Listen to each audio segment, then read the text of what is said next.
Hello, everybody. It's Tuesday. Welcome to Big Blue Kickoff Live, presented by Cadillac, the official luxury vehicle of the New York Football Giants. I am John Schmeelk, joined by Paul Dottino. We're going to take a lot of your calls today, folks. So get on the line, 201-939-4513.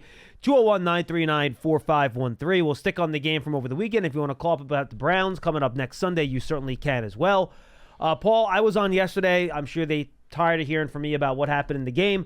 We have not heard from you since the game. Give me your bullet points that you walked away with on Sunday. Well, bullet points, I think ultimately, it was really a mixed bag, as I'm sure everybody has seen or talked about over the last 2 days. There were some positives and there were some negatives, and that's just the nature of the beast right now. I think the only thing that I'm kind of hanging my hat on a little bit is that it was definitely better than week one. Week one was not a good performance in any way, shape, or form. It was hard to find straws that you could at least grasp to and say, all right, that was a good starting point, or that was a move in the right direction. It was hard to find in the Minnesota game, no matter where you looked. In this game, there were at least some things that you could say, all right, you know what? Daniel Jones played well enough to win. He certainly put the ball on fourth down right where it needed to be, which would have put them in position to win the game. Yeah, it wasn't a perfect performance, but he was good enough to win the game. He was good enough to win the game. Yep. We saw Devin Singletary run the ball much more effectively, and the line blocked more effectively. That was the best offensive line play I've seen from the Giants in years. Long time. Mm-hmm. We saw, even though Neighbors could not get a handle on that last ball, we saw Neighbors do a lot of really cool things with the pigskin during the course of the afternoon. So, yes, there were positive things there. We also saw more quarterback pressure, and they did blitz some too. I mean, heck, Jason Pinnock, one of the safeties, had two sacks. So there was some things, at least in this game, that you could chew on. You could not find anything to chew on after game one. So that ultimately, as I come away with a net result, that's my net, is that at least there was some things to chew on. If you can get more of those things to chew on in game three against a Cleveland Browns team that to this point has been offensively challenged, well, maybe you go into Cleveland and you stick it to them. Maybe you do. But, they still got to go out there and they've got to execute. And one thing that we have said, John, and no matter how optimistic we might have been in July or August, I think we both agreed to this. If the Giants don't go in every weekend and play at least up to the level of their football card and maybe even a little bit better, they're just not good enough to bring their C game against anybody. Their C game is going to lose most times.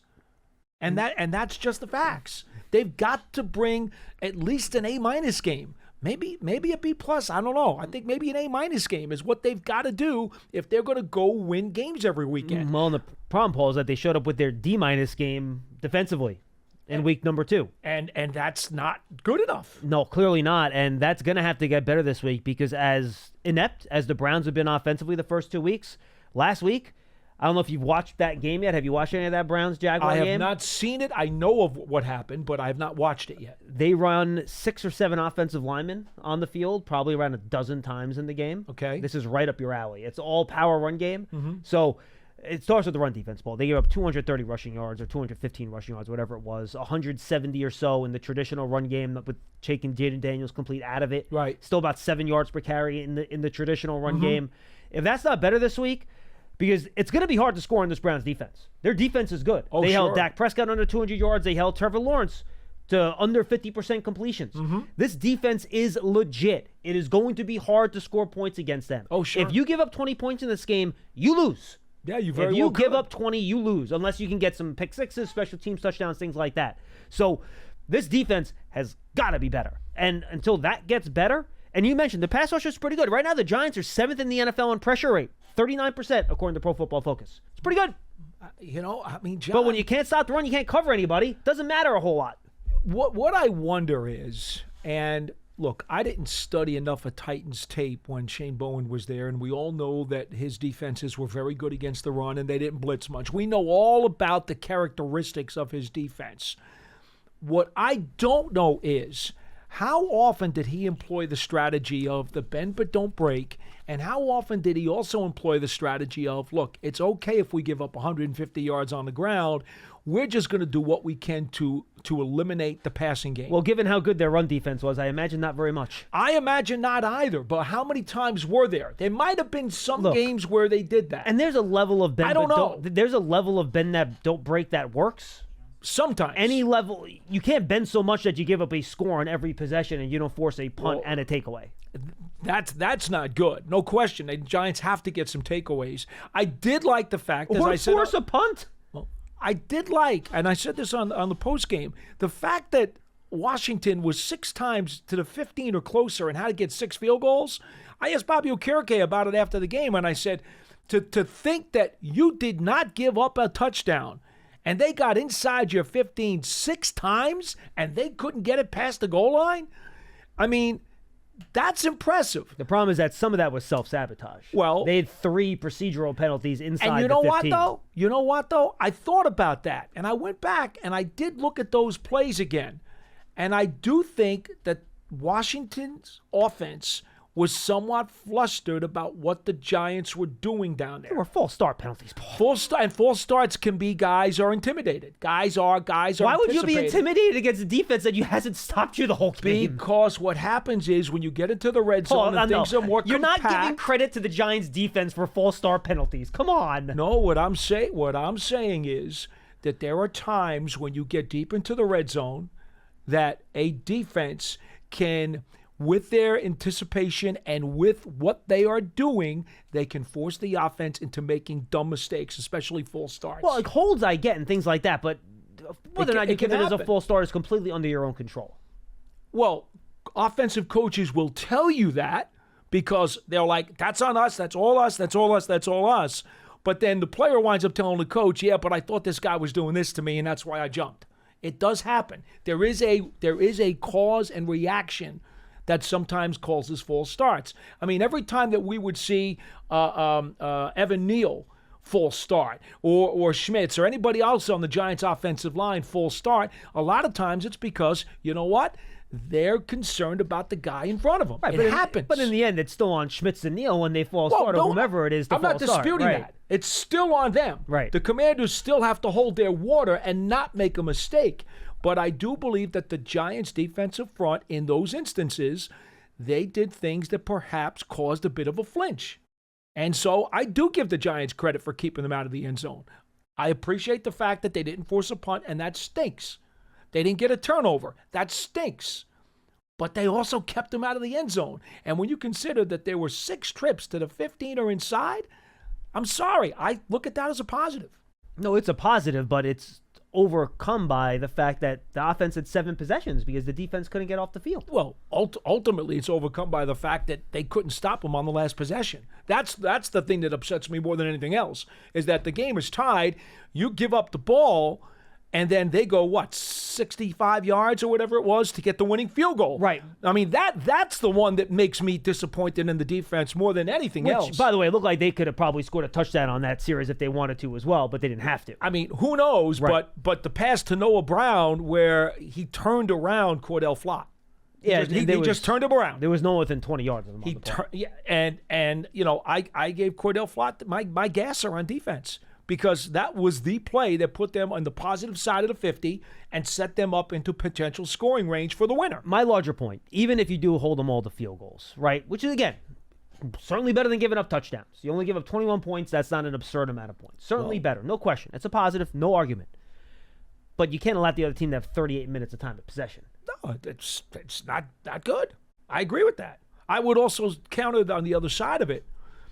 You had Singletary fumble at the 35-yard line. Yep, that was a bad play. Ball. Otherwise, he played really well, but that was a bad play. Okay, and that, in all honesty, should have been 3 more points at the very least for the Giants. Well, let's say I'm not sure they're getting 3 with the kicker situation. No. I'm going to put this in the context of a normal situation. Got it. And this is why I think Daniel Jones played well. No, look, that Singletary fumble probably took points off the board. Correct. That's okay, fair. at least 3. Yeah. That's fair. Remember, the Giants did score 3 touchdowns. They might have gone in for a touchdown on that drive. That's possible. Sure. And under a normal situation, the 4th down conversion that you would have hoped Neighbors to hold on to also would have been at least 3 points, if not more. So even though the Giants only scored 18, I'm saying in my mind, Daniel Jones played well enough to give this offense 24 points. And they frittered away at least 2 field goal opportunities with a drop ball and with a fumble.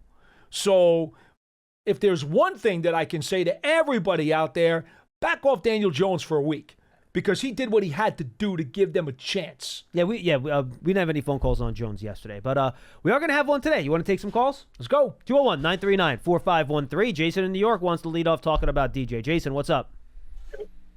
Well, hey, guys, how you doing today? Thank you for all the content you guys give us. No problem, Jason. What do you got today for us? Thanks for calling in. All right, so the ridiculous hate on Daniel Jones at this point is just, if you're on any science, fan sites, stuff like that, the hatred for him, and now the call for Dable to get kicked out too, it's just ridiculous. And I used to not be a Daniel Jones fan, but I listened to what Eli said. I started watching Danny Jones. He has some issues, of course, not even a question, but the dude was hurt from one of the worst offensive lines, basically what I hear is in the history of the NFL last year, right? Got destroyed, and then he goes his first game back, he's panicking. You can see his eyes, he's panicking.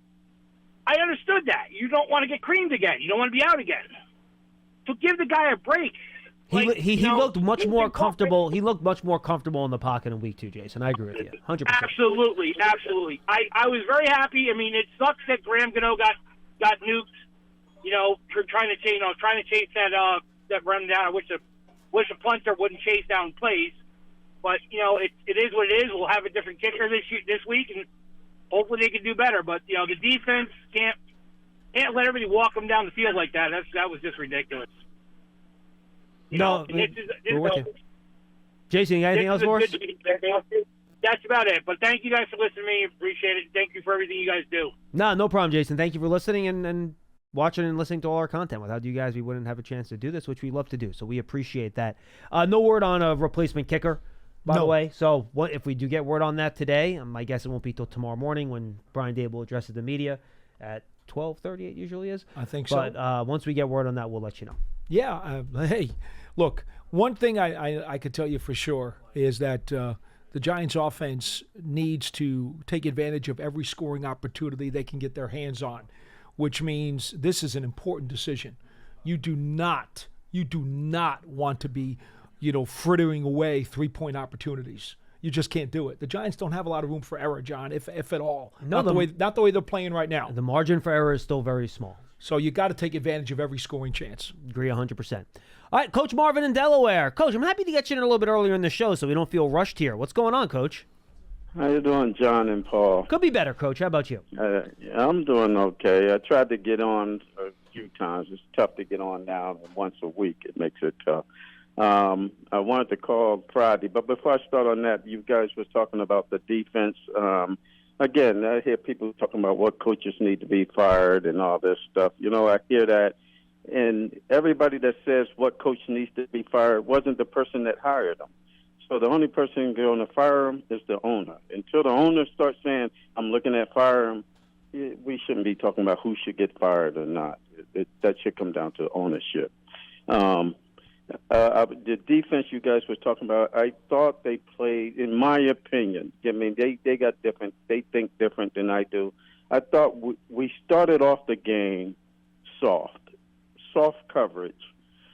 And every time, and what their confidence got up is they were throwing those screens, those wide receiver screens, and they just kept driving down the field. So when you're on your heels in the secondary and can't play a little aggressive, pick your spots, then you're on your heels pretty much all day. Well, Coach, I want to ask you a question, Coach, real quick. In all sincerity, you knew going in that the Commanders were going to try to throw a lot of those quick screens and quick throws outside. They did it in week 1. It was on tape. We all knew they were going to do it.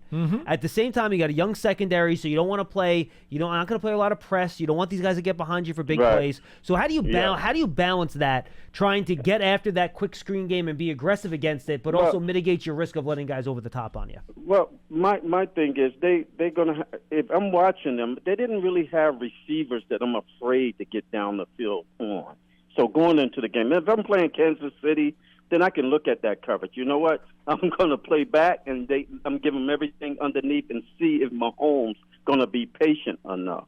But playing a team that don't have those explosive type receivers, which they don't, but clearing those guys, they are good. I'm not saying they're not good. But in my game plan, I can mix that up a lot more coming in, and I'll play back when I need to play back. Fair enough. But I'm going to play up on them. I'm not going to be no 8-10 yards off of them. I'm going to get closer into that 5-yard range and give my guys a little chance. And sometimes I'm going to come up on them. They don't know when we're coming up on them, but sometimes I'm going to come up on them. And you got to balance that out. And I think what happens is we get all these coordinators, even Wink, great coordinators, and this guy's a good coordinator either. I'm in a position to put him down, but I'm going to push him down and push myself up. That makes no sense to me. So the thing is, what I see is, they may have good plans, but they're using the plans they was using with the Tennessee Titans, used when he was with Baltimore. I don't have those same personnel, so I got to adjust my strategy to the personnel I had. I did see something I think it was the second quarter. They blitzed the linebacker there, the one, not Okorke, the other one. McFadden. And he got in on the blitz, and McFadden's got to do better with his tackling. And that was a very good blitz, because I was saying to myself, where's the blitz packages? And I really wasn't seeing anything until at that time. Then he started feeling the pressure. But he didn't put pressure on them enough times. You can pick your spots, but you gotta force them to make plays too. You can't sit back and wait for them to make mistakes. Sometimes I can make you make a mistake. It seemed to me, Coach, what they were trying to do with the pass rush, I'm just curious what your opinion is, that they tried to rush their 4, right? And the minute Daniels got flushed out of the pocket, then they would trigger one of those guys that was in the short zone, oftentimes a defensive back, whether it was Drew Phillips or Pinnock, guys like that, to try to take Daniels down after he broke contain from the initial rush. So I don't think it was necessarily a traditional spy, but it seemed like they kind of had that delayed rush where once he broke the package, they would kind of send that linebacker, defensive back in to try to clean it up. Mm-hmm.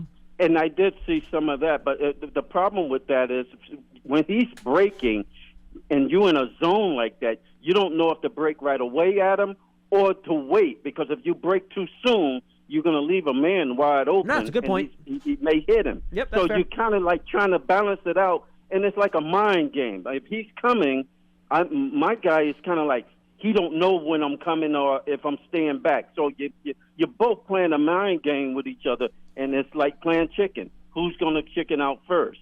So, you're trying to wait to see if he's going to break the line of scrimmage and start scrambling, or is he running the pass? So you get caught in between. So I can understand that. But I can understand that in the zone, you're looking at him. You can see when he's scrambling. But then you're so spaced out sometimes. With a quarterback like that, all he needs is the space and get by one or two guys. And obviously, John, these guys don't practice tackling guys to the ground. I watch tons of NFL games. You know how many people are leaving their feet and just using their arms trying to bring a guy down. And it's like, bring your pads, bring your feet. Why are you diving? And he's right there. If you're going to dive, it's because you have no other shot to get him but to try to trip him up. These guys leave their feet too much. Yeah, Coach, that's a league-wide problem, though, Coach. That's not just something with the Giants. That's why I said I watch a lot of games, and it happens in every game. Yeah. One thing I wanted to throw out about the secondary while you're talking about them, then I'll let you finish. But I do think it's important to note Deonte Banks played very well the other day. And the Giants need him to step up and be that quality number one corner that they're looking for. He had a rough day against Minnesota, had a couple of assignments that he wanted back. He played well the other day. In fact, Sports Radar had him down for four completions on 6 targets for only 29 yards. That's a hell of a day for any cornerback. And I talked to him after the game on the way to the bus. I remember Daniels wasn't exactly throwing downfield a lot to wide receivers. But Banks was on point this week. He bounced back and had a good game. Yeah, he did. I mean, you're facing Jefferson, and they had time to throw him the ball. That's going to be a tough task anyway. I mean, You're not going to shut him down, but you can minimize him a little bit, and that's what he does. Banks can try to minimize him, and if you see him with big plays, it happens at a defensive back. He's playing backwards. He's running backwards. This guy's running forward, so sometimes he's at a disadvantage. You don't get a rush to help you. It depends on what you call, what the call is. Is the call, is he in a zone? Is he a 3 deep? So there's a lot of things play to why a guy get beat. And I usually don't have a problem with that because it happens. As long as he's playing consistent and giving me effort, I'm fine with what happens in the game. Because the other guy's trying to make a play too. So I'm not going to – now, he totally blows it, then I'm going to lose my mind. I'll be like, where were you? If guys running free through the zones, I'm pissed. But if they make a play, I'm fine with it. You guys were talking about when they were dropping down the field like crazy and holding the ball. But when those teams get in the red zone, and everybody knows this, what I'm about to say is what happens in the defense. You get your 12th man, which is the end zone, the out of bounds of the end zone. So you can't throw deep. Everything can stay in front of me now. So if I'm playing in the secondary, all I got to do is make sure they don't stretch me out wide so those zones don't open up. So as long as you can keep everything in front of you, you can make plays. That's why it's so tough in the red zone. That's why you have to run the ball, because once you start passing, you're throwing in between, maybe 6 guys back there waiting for the ball to come out. I didn't go back and look at the numbers there, Coach Marvin, but even on the runs inside the red zone, the Commanders didn't get anything. No, the Giants really stiffened up there. It was the one spot on the field where the defense did its job as well as they could. But you got to remember, Paul, now the secondary's coming up more closer to the line of scrimmage. No doubt. So when you in the open 20-20, the secondary is playing deep and saying, we're not giving up anything big. I don't think Washington was a team that I really have to do that. Now, these other teams we're going to be playing that are explosive, we're going to have to play that kind of defense because you don't want to give them a big play. And all of a sudden, 2-3 plays, they done scored a touchdown. So you keep them in front of you. I can understand that. You got to just move back and forth with that. This is what they got to do. But one other thing I wanted to talk about, my last thing is on Friday I wanted to call, because I wanted to talk a little bit about Daniel Jones. I still believe Daniel has to – everybody knows he has to play better because, Paul, you said it a couple of weeks ago that this is it. This is it. This is his career. I would have invited him to my house, and I would have had a man-to-man. I wouldn't have talked to him at the stadium, and I would have told him, you got to go for it. Just play. Just go out and have fun. Don't worry about what people say, and I know that's hard. Just go play. Only thing I ask you to do is when you are back there, anticipate your throws. He's coming out of the break, get the ball out before that break. If it's wrong and they intercept it, I'm going to get the receiver because he's supposed to be there. Also, ball placement, because sometimes when they're running, he puts the ball on the number. Sometimes I want him to put the ball in front and let him outrun the defender. You put it on his number, the defender, me coaching defensive backs, I want him to put it on this number because I'm telling my backs, you get those angles, and you got a chance to get your hand in there when that ball is on his numbers. If he's running away from you, you're both trying to run to get to the ball. The receiver's going to beat you. You run across the middle. A defensive back, I tell them, you're losing. Automatically, as soon as you run across the middle, you're losing. If he anticipates and throws that ball in front, he's only way you're going to get him if he drops the ball. And I'd like to see him do that more. I saw this past week he threw the ball downfield. I love that. I said, chuck it up there. You got Neighbors, who's a guy that's going to go get the ball. Give him a chance. Just don't throw it to the other guy. Give him a chance. I know some people don't like 50-50 balls, but give it up there and give him a chance to make a play for you. And the other receivers, I don't know where they are. They're going to have to play better. Or Daniel's not anticipating. He sees them and he thinks they're not open. That's when I say you got to anticipate. Throw it in front of him. Coach, we got you, man. Thank you for the call, my friend. Guys. Always good to hear from you, Coach. All right, 201-939-4513. Jones was better, Paul. I agree. Even on a couple of those completions, I thought he was a second late maybe on one or two of them. The one incomplete over the middle of Wandale Robinson, for example, where he could have had Neighbors on the shallow cross in front of him. Thought he was just a split second late on that. I think he's still starting to get his rhythm a little bit here. It was certainly better in week 2 than week 1. Hopefully he'll take another step now in week number 3.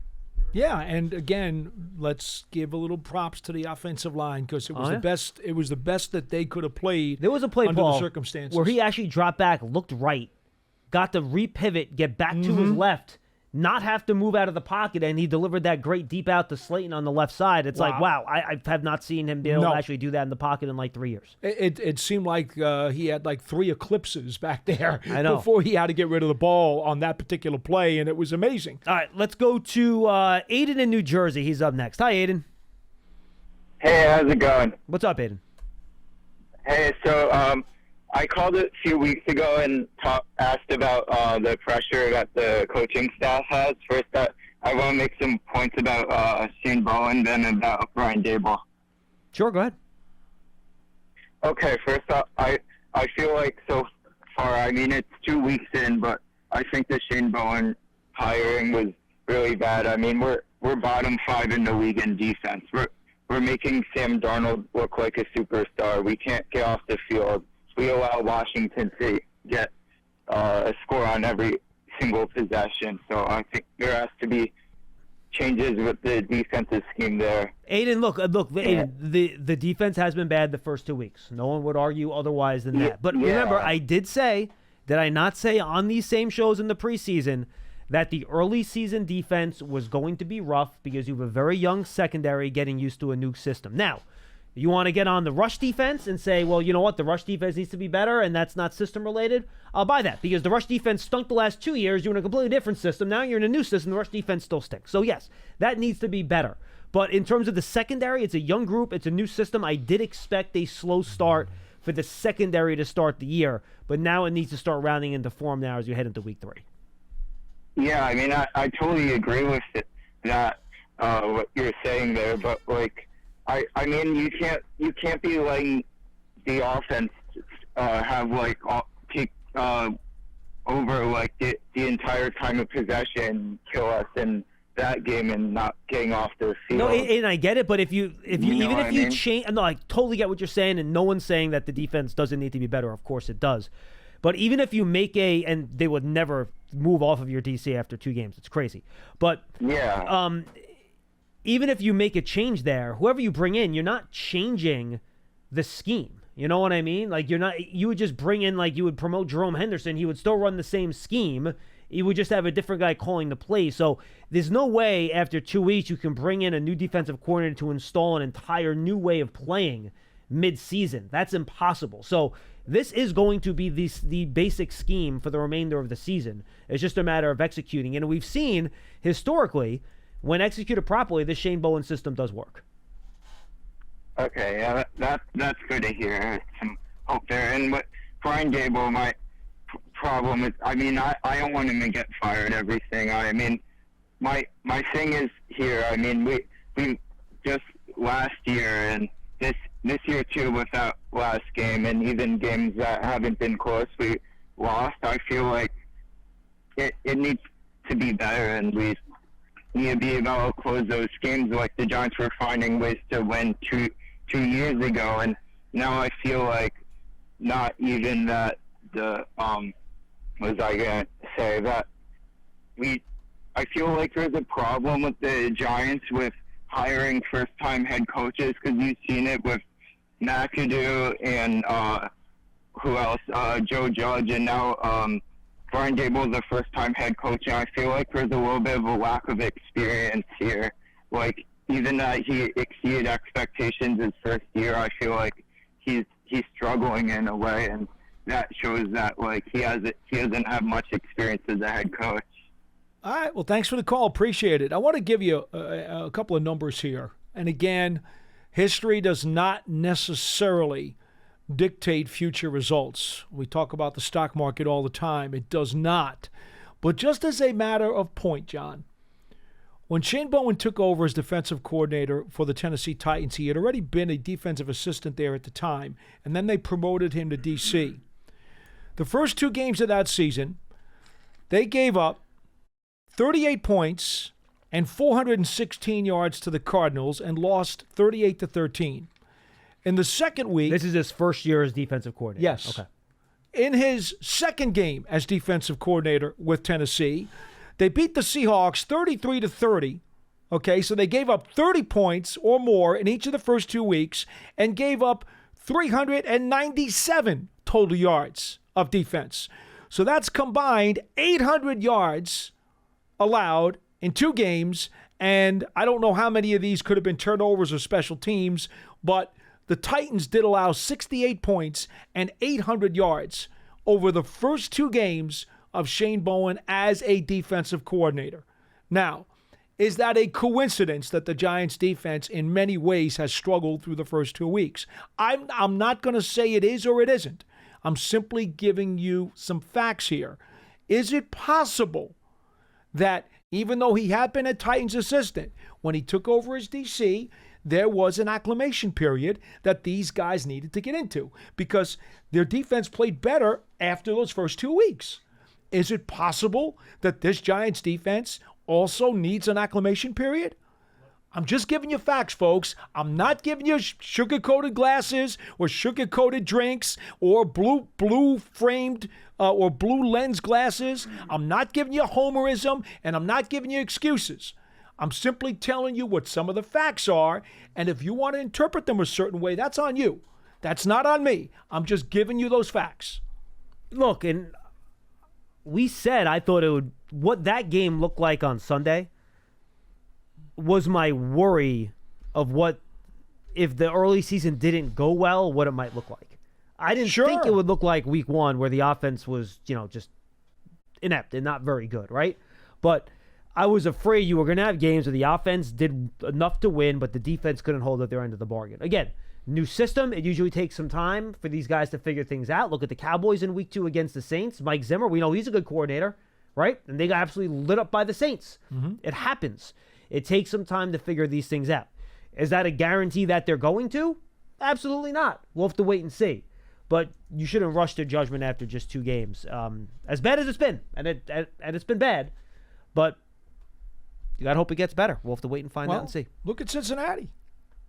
We know that defensive coordinator very, very, very, very well, don't we? Yeah, good coordinator. Heck of a coordinator. Got him to a Super Bowl. All right? I mean, they've only given up 42 points, though. They've been okay defensively. But I remember, and 7 of those points was a fumble return for a touchdown. I'm sure they would like to have played better, though. Yeah. Because Joe is regarded as one of your better defensive coordinators in this league. Lou. Yeah. Lou Anarumo. I called him Joe. I'm sorry. That's okay. I'm trying to think of who you were thinking of. I know a lot of Joes. That's my problem. I know a lot more Joes than I know Lou's. Well, you're Italian. I get it. This is true. The Ravens own 2 also, by the way, which I think people are. Yes, they are. Guys, so. And by the way, they're habitually known for having a really good defense. Yeah, they also lost Mike McDonald and 2 or 3 of their assistants off that staff too. So again, another group that you're trying to figure out. I think they have the same system, but obviously a different guy leading it. Right. So remember, the Giants, it's a whole new system, folks. Very different what they did the last 2 years. So incredibly it's something that they're hopefully going to figure out sooner rather than later because you need to. You can't afford to lose many more games here, but it is what it is. You want something to hang your hat on? How about the fact that the rest of the division is 1-1 and no one has pulled away with a 2-0 record already in the first 2 games? How about just lean on that for a minute? 1-1, 1-1, 1-1, 0-2. It's certainly better than them being 2-0, I suppose. It absolutely is. Absolutely is. And then it's funny, Eagle fans got a taste last night.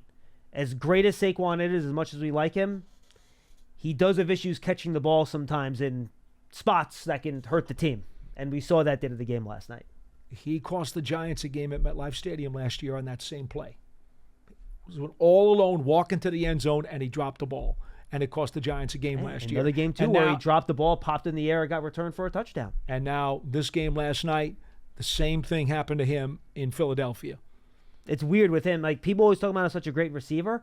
Highest drop rate among running backs in the last couple of years. Yeah. He has too many drops. And I think, John, from seeing him close up on the field, and in many cases when he had those, what I think his problem is, we're watching the replay here again, He didn't take his eye off the ball on that one. It doesn't look like it, And, right? Yeah, it's not about his eye off the ball. It's his body language. He starts to turn too Yes, that's what I think it is. Yeah, he he could does be. look the ball in, but the rest of his body is thinking, go, go, go, go. And, well, what a shame. The Eagles lost last night. Too bad. Shall we go? Shaded Freud, I love it. Giants Huddle Podcast, folks, go check it out. Baldinger's not up yet, right, Pearson? It is beautiful. Yeah, I recorded Brian Baldinger yesterday at good. 3 o'clock. Really good conversation. We probably went like 25 minutes or so, Pearson, give or take. Really good conversation. I think not sure if his Baldy breakdowns are up yet. If they will be shortly, he breaks down the Giants' offensive line, running game, and Malik Neighbors. They'll go up on the Giants' social feeds, and if they're not up, they should be up there a little bit. You can actually tell them upstairs to put them up. They're not up yet, Pearson, since the podcast is up. So that'll be going up today. Check it out. We're happy to have Baldy on board here doing some content with us during the year. It's not going to be every week, but we didn't do anything after week one because, quite frankly, I couldn't really find much great in that game that I wanted Baldy to break down. So we decided to skip week one, and we had at least something this week, to Paul's point at the start of the show, that you can be happy about. So Baldy did break some of that stuff down, and the podcast is fantastic. Giants Huddle Podcast, it's now located again on the Giants Podcast Network feed. So search for that, Giants app, giants.com/podcast, or just search for Giants Podcast Network on your favorite podcast platform. Rich in Virginia is up next. Hey, Rich. Hey, good afternoon, John and Godfather. I concur with your points about adjustments to a new system. Let us not forget the first two games of the 07 season. Spags. When the Spags defense gave up 80 points to Green Bay and Dallas. And remember the goal line stand in Washington. Turn around. Kavika Mitchell. Now, there is one difference, and I will give this honest caveat. That year, it was Tony Romo and Brett Favre. This year, it's Sam Darnold and Jaden Daniels. Yes. A little bit different. That is true. A little bit different. That is true. John, I understand. Yeah. So, look, as Wilson would say, listen. I mean, he cracks me up. But we're all frustrated with what's going on with all this losing. And, I've been around since the early 60s, and we went through the 60s and the 70s. And I really appreciate the Team BBKL just taking it's not the wrath, but, we're taking the calls that people are really frustrated. And, when you push yourself away from the table, it's okay to vent. I guess it's therapeutic, but we can't change anything. We're not involved in any leadership positions in there. So kudos to you guys. I'd like to talk about the positives. Everybody knows about the Giants' weaknesses. It's not rocket science. John, I remember you saying over and over, and I totally agree, if we can get a functional offensive line that for once perhaps can even cover a block a stunt, we'd be happy. And I totally concur. I don't know what the PFF grades were on these last two games for offensive line. They were pretty strong. They were okay. Yeah, so kudos. I mean, it's perhaps we actually have a really functional offensive line. Now we got some tough D's coming up, but kudos to Joe Shane putting that line together. Right now, Lou, I can give you the number. Rich, I'm sorry. The Giants are right now ranked 16th, middle of the league in terms of actually, hold on, let me update that. I have a filter in there. The Giants right now in terms of pressure rate allowed, they're 21st in the league at 36%. Much, much better than the 30th and 31st and 32nd they were last year. So it's certainly an improvement. Amen to that. And lastly, look at some of these the players that are really playing well. Newman is a rookie, playing really well. Obviously, Neighbors playing really well. Tracy, the rookie out of Purdue. Motor. Andrew Phillips has had some big plays the first 2 weeks. Yes, really well. Motor and Pinnock, etc. So there's some good players. I'm frankly disappointed. I disagree with Carl Banks. Thibodeau and Brian Burns have just been disappointing. But hopefully they'll turn it up. So I just wanted to give you guys a pat on the back. It's tough being a Giant fan. I'll be a Giant fan until I go to heaven, and up there we always win the Super Bowl. So thanks for doing a good job. Go Giants, go Giants, go Giants. No, Okay, appreciate the call, Rich. And Burns and Thibodeau got more pressure in week 2 than they got in week 1, certainly. And for good reason, the offensive tackles of the Commanders aren't nearly as good as they are. Correct. For the Vikings. They need to be better, John. No, I agree. You know, they Burns had a sack. It got called back because of the Yes. defensive holding penalty, and he did force 2 offensive holding penalties, one in week 1 and one in week 2. which, by the way, the call on Phillips, the guy ran right into him, ran through him, and knocked him over. It looked bad. I don't disagree with your analysis on it, but if you're the official and you're looking at it from the outside, it looked like Phillips dragged him down. That's what it looked like. I get where you're coming from on your analysis, though. It's a tough call. It's a very tough call. I didn't love the first Pinnock defensive hold. I thought that was a little bit nitpicky, but I got it too. It looked like he was holding him coming out of his break. But the truth is, the Giants need Burns and Thibodeau to be huge factors. They need to be impact players on defense. To this point, they have not been, and they need to be. They need to be headache players. That's really what it comes down to. They need both of these guys to play at a much higher level. And, you know, the sooner that happens, the better. Absolutely. 201-939-4513. 201-939-4513. Let's go back to the phones. And by the way, how about this, Paul? On stunts this year, the Giants have faced 17 of them. Okay. They're the 5th best team in the league in terms of pressure rate allowed versus stunts. That's How about that? That's an unthinkable number after what we've seen the last few years. 8 years? It's not even few. I mean, wow. Look, And again, one of those is against no one is better than running stunts than Dan Quinn. Like that's what he does. That's what he killed Forever. the Forever. Giants with those the last 2 years with the Cowboys. Now, obviously, there's no DeMarcus Lawrence and Micah Parsons. That makes a difference. No. But there's improvement there. I mean, improvement. and this is why, you know, again, we do have a bunch of things that are on the table that we can say the Giants are doing better at. Now, they need to do better at more things if they're going to start winning games. That's a fact. There's no question about that. They're not doing enough of good things, or they would not be 0-2.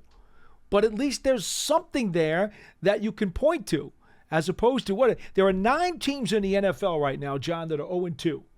9. I guarantee you that whatever shows are going on in each of those 9 cities, you know, the people are totally up in arms saying, holy good God, our team is 0-2. We can't do anything right. When are we going to win a game? Get rid of everybody, blah, blah, blah, blah, blah. That's probably the way it's going in every one of those NFL cities right now. Yeah. So A lot of blah, blah, blahing, that's for sure. for sure. And what you hope is that at least you have something that you can chew on. And the Giants do have a few things that we can chew on. And now they just got to go out there and win a game. All right, let's go to Charlie in Maine. Hi, Charlie. Hey guys, how you doing? Could be better, Charlie.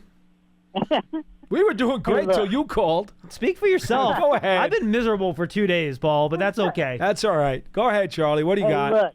look, I'd rather be 0-2 and be a Baltimore Raven and in Cincinnati Bengal than I would be a New York Giant. Well, yeah, they have all right? Lamar Jackson and Joe Burrow. I feel better about that, too. They have 2 of the best quarterbacks in football. Okay, which means what I'm that their talking about. disappointment should be 5 times worse than the Giants. So you're But they know actually they're- in reverse on this one, Charlie. You got it all backwards. They know they're going to win. And Oh, the they other do. thing is, They know. and you got to remember, we played Washington. Washington, us, and the Panthers are the worst 3 teams in the league. And this offense went through us like butter. 30 other teams would have scored at least 1 touchdown 6 times in the red zone. All right? Even the Panthers would have scored once, I think. So, look, we played a bad team. And you can say our offensive line is 16th right now. Well, we got a matchup against Cleveland that is not very good. They got a good defensive line. They get sacked. They get a lot of pressure. Yeah, correct. Yeah, no, correct, Charlie. Yeah, but I'm sorry. I misunderstood. You said that it's not very good. You mean the matchup's tough, because the Browns' defense is strong. Yes, no, absolutely. We agree with that. Yeah, and you're going to see where our offensive line is playing a really good defensive front. We're not going to be 16th after this game. I can guarantee you. Remember, that. they don't have a ton of guys up there besides Garrett, Charlie. That's one of their issues. They don't have a bunch of pass rushers besides Garrett that are that scary. Yeah, but what's his face? Schwartz will he'll blitz. No, right? sure he will. Yep. Yeah. Okay. Schwartz will blitz a little All bit. I'm saying is, Jones played a mediocre game. Okay, he played okay. You know, he didn't turn the ball. That was the big thing. He didn't turn the ball over. He was like 18 for 28, 57%. He threw 18 times to Neighbors and missed 10 of them. So I don't call that a great game. We didn't call it a great game either, Charlie. Charlie, we didn't call it a great game either, did we? That adjective was never used. No. And by the way, there were a few throws where the coverage was there and he threw the ball out of bounds and overthrew it and threw it away on purpose. Yeah, well, that was smart. I'm glad he did that. Yes, it was smart. And that's what good quarterbacks do. He's not a good quarterback, Paul. But anyway, all I want to say is this, is that Cleveland will be able to run the ball against us.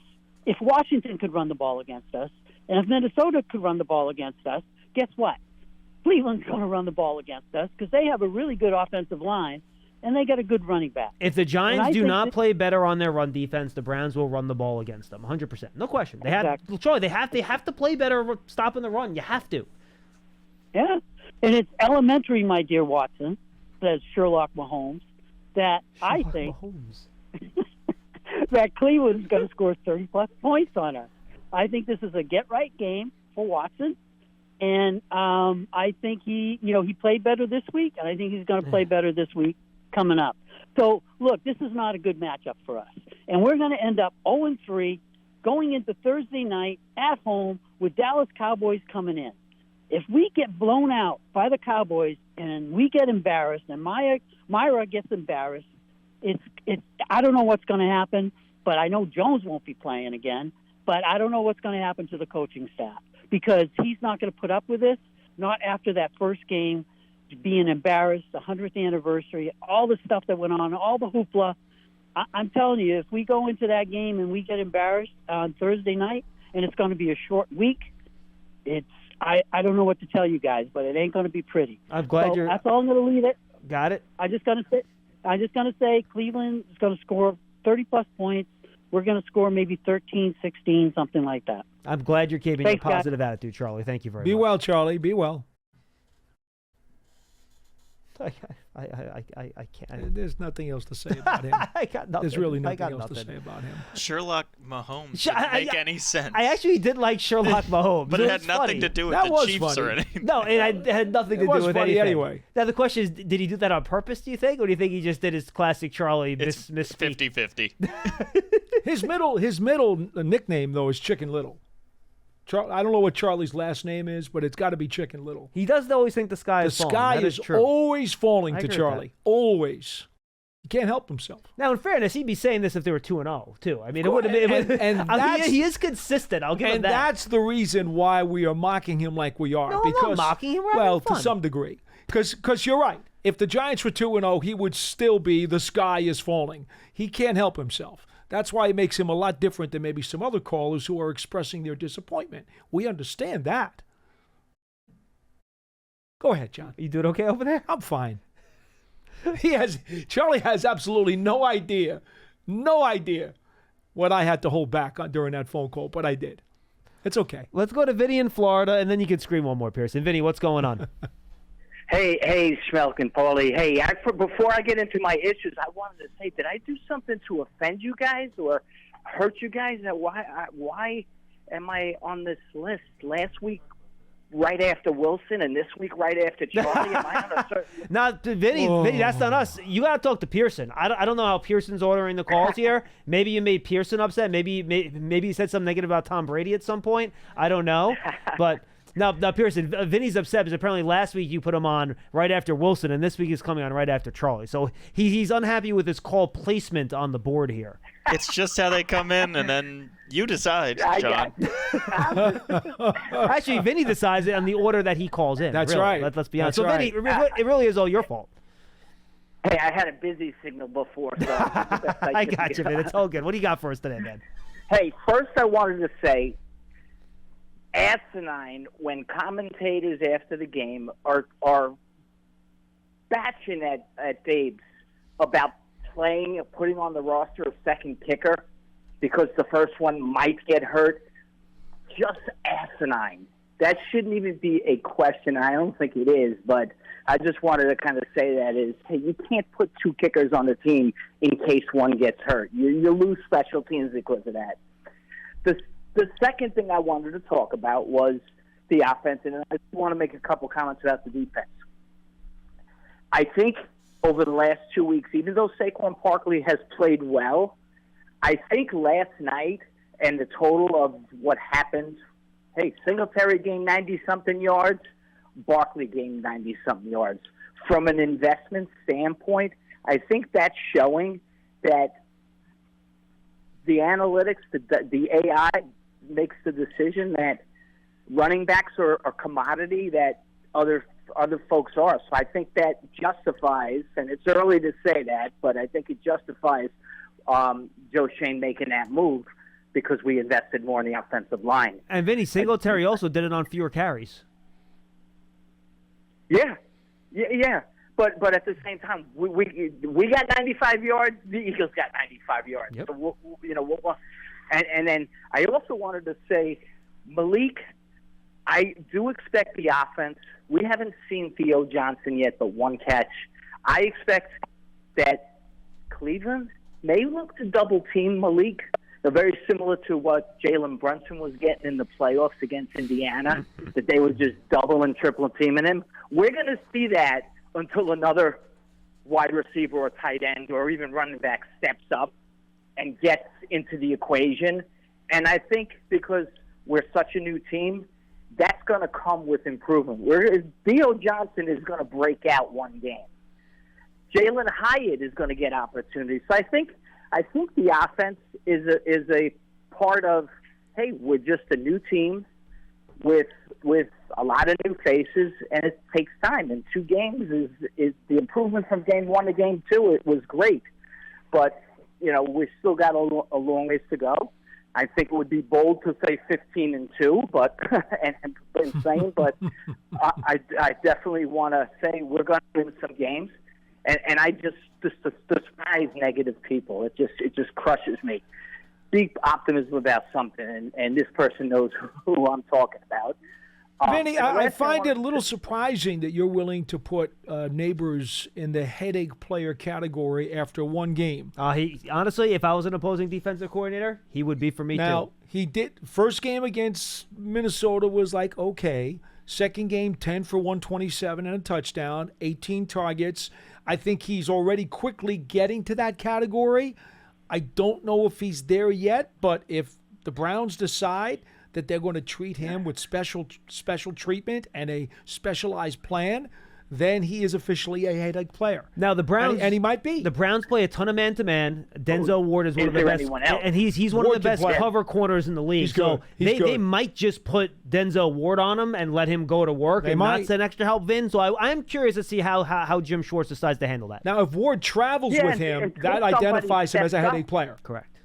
Yeah, until somebody steps up, he's about as much of a headache we're going to get. When you look at his 18 targets, 3 of those balls were bombs that were overthrown. Yeah, so because the coverage was there, and Jones knew he didn't have a chance to make the play. Well, no, the one on the left sideline, he had him. No, he overthrew him by about 6 inches. That one, you're right. That one he couldn't. Only the one. I expect Malik to catch some of those 50-50 balls. If he's covered, I expect him. The guy, I'm expecting big things from him. The last comments I wanted to make were on the defense. We have not replaced Leonard Williams since he's left, because I thought our running program was a little bit better before Leonard Williams left. Dexter Lawrence can't do the run game himself. He can only cover one gap, right? And until we get another defensive player, Brian Burns is not Leonard Williams.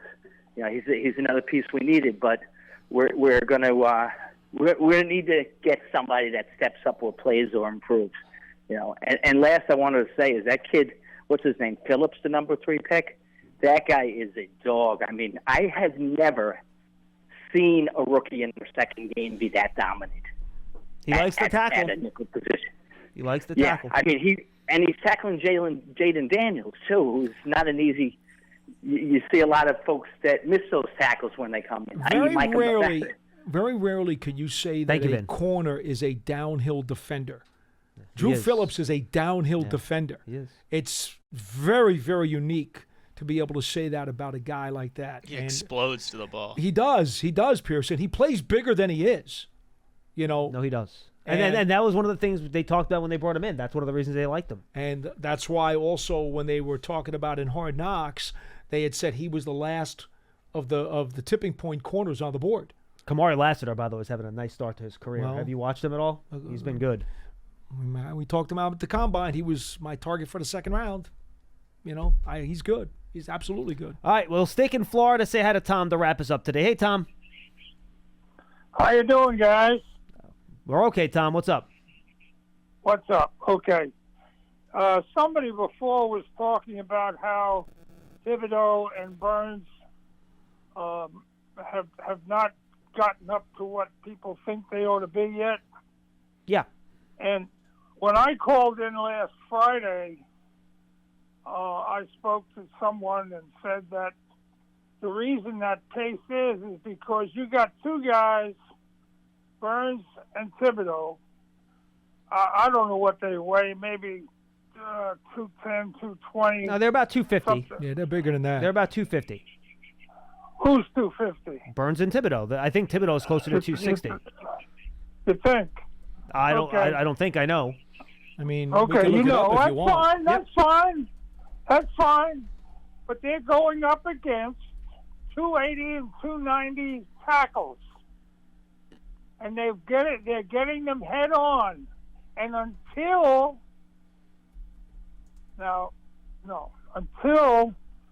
Mr. Bowen figures out that if he puts Dexter on the nose and a 3 on the guard and tackle on the left, and the 3 on the guard and tackle on the right, in other words, go to 5, you're not going to get the pressure you want. At that point, it ought to be blazing, number one. Are you talking about pass pressure? Or are you talking about run defense here? I'm talking about both. I'm talking about both. So you want to run a 5-man front is what you're saying? A 5-man front. I mean, it's obvious that this 4-man front is not doing what it needs to do. Okay? Now, I got you. One other thing. I'm sorry. Go ahead. No, I said I got you. Go ahead. What's your second point? Conklin Okay. and Willis, by the way, just to make yourself feel a little bit better, neither guy tips the scales at 310. They're both just a shade over 300 pounds.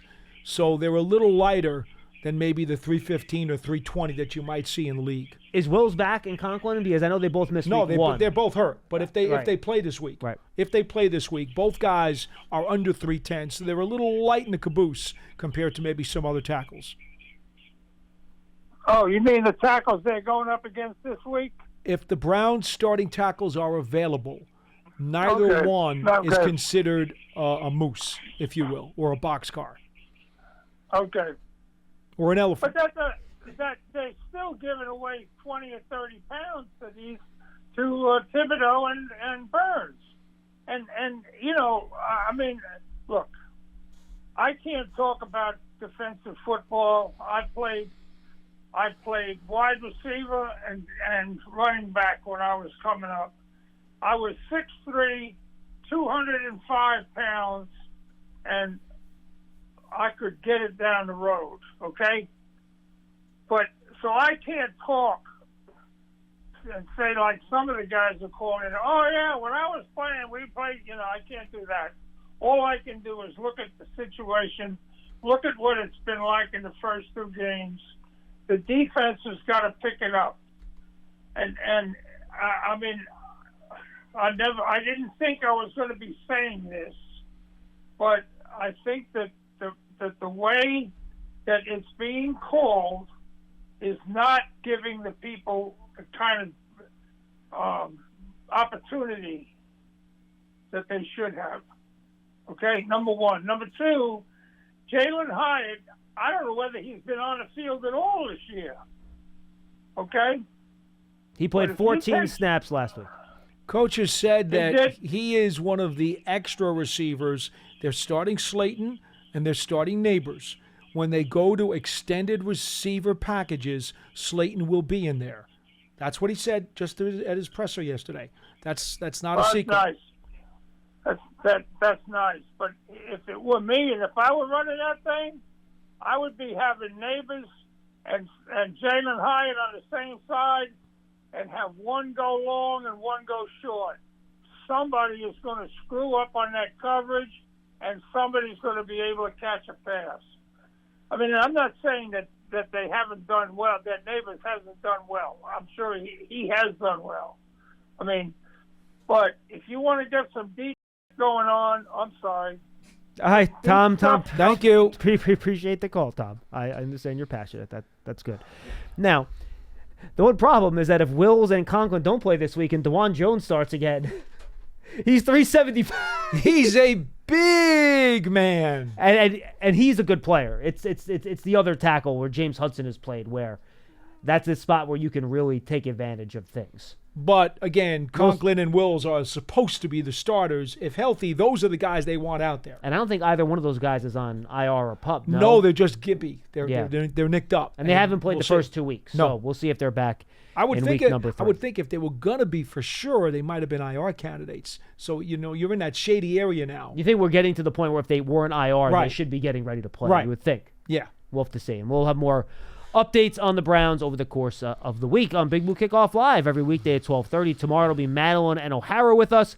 Paul will be back on Friday with Casillas, and it's Side Tack with me on Thursday this week. So check it out. Big Blue Kickoff Live all week long, 12:30. Giants.com, Giants mobile app. Of course, the archive can be found on your favorite podcast platform. Just search for Big Blue Kickoff Live. Thanks to our callers. Thanks to Pearson. Paul, always fun to be with you, my Good to friend. see you, John. It's been a few weeks. I'm happy to host with you. It was good. Yeah. We had some fun. We kind of swam through the swamp a little bit there, but we got through it. It's swampy. Hopefully we can de-swampify this week. There you go. Yeah, Pearson, let's not go there. Tomorrow, 12:30, O'Hara and Madeline, Big Blue Kickoff Live, presented by Cadillac, the official luxury vehicle of the Giants. We'll see you then.